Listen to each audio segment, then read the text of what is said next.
So what are some challenges that you face when trying to talk about on gender with other organizations? The biggest challenge, like you rightly said, the taboo, right? A problem will only get solved when we admit that there is a problem, right? And that internalization or that realization has to happen within the space. So every time we enter a workplace, it's us getting them to understand and see what was already happening there. So that's the biggest challenge that we would say. Now, of course, we are working with companies of different levels and realization, wherein some have already evolved to a level wherein they acknowledge that on gender, we have a problem, come and help us solve it. But we also have companies who have not yet acknowledged this. There's a compliance issue, like, because how can you not implement something if there's already a mandate out there? Mm-hmm. That's one, acknowledging and realizing and admitting that we have a problem so that we can start working on the solution. The second part is the beneficiary or the stakeholder, the people at the receiving end. Sexual harassment in the workplace, the person or the individuals or humans on the other side, the receiving side, are primarily women.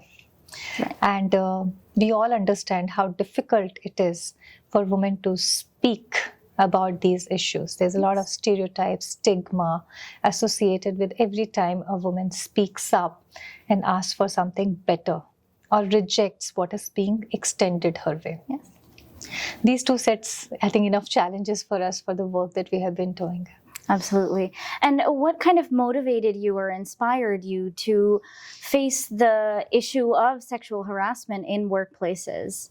Started with myself.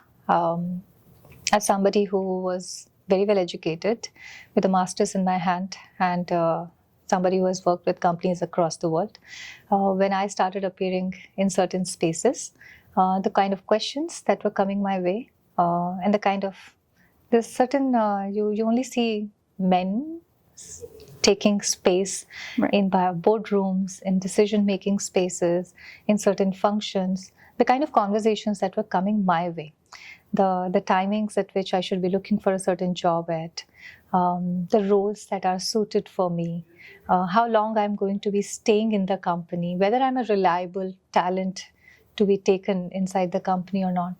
All these questions that were coming my way just gave me a cue to start asking other women around me, are you also feeling that? Are you also receiving that? And when I realized that this is something which is not just an individual thing, because you can't build a business and you can't commit your life to something which is just bothering you. Right. I realized that this is something which is common at a large scale, not just in India, but across the world.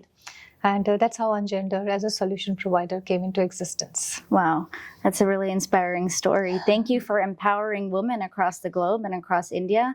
It's a great organization. Thank you so much for joining us for Media today. Thank you so much for having me here today. Thank you.